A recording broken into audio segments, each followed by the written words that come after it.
اعوذ باللہ من الشیطان الرجیم بسم اللہ الرحمن الرحیم السلام علیکم ورحمۃ اللہ وبرکاتہ یا علی مدد علیہ الصلوۃ والسلام۔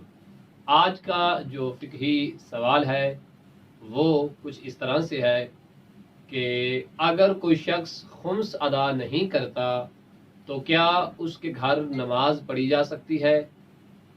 کیا اس کے گھر کھانا پینا جائز ہے یا جائز نہیں ہے؟ یہ انتہائی اہم سوال ہے کہ جس کے بارے میں اکثر مومنین سوال پوچھتے ہیں۔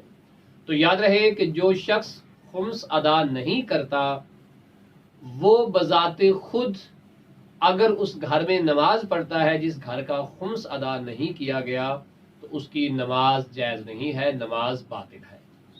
اگر اس نے کپڑے پہنے ہوئے ہیں اور ان کپڑوں کے اوپر خمس واجب تھا تو ایسے کپڑوں میں نماز درست نہیں ہے۔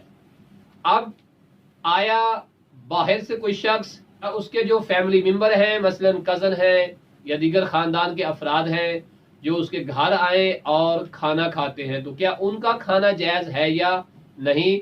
تو یاد رہے جس شخص پر خمس واجب ہے اگر وہ اپنے پیسوں سے کھاتا ہے تو وہ کھانا اس کے لیے جائز نہیں ہے، لیکن اگر کوئی مومن آ کے اس گھر سے کھاتا ہے تو روایات میں اسے اجازت دی گئی ہے کہ وہ کھا سکتا ہے اور وہ اس کے گھر نماز بھی پڑھ سکتا ہے۔ باہر سے آنے والے کی نماز بھی درست ہے، اس کا کھانا پینا بھی درست ہے، لیکن جس شخص پہ خود واجب ہے اس کی نماز بھی درست نہیں ہے اور اس کا کھانا پینا بھی جائز نہیں ہے۔ لہٰذا پروردگار ہمیں علم و عمل کے ساتھ ساتھ خمس ادا کرنے کی توفیق عطا فرمائے۔ وصلی اللہ علی محمد وآل محمد۔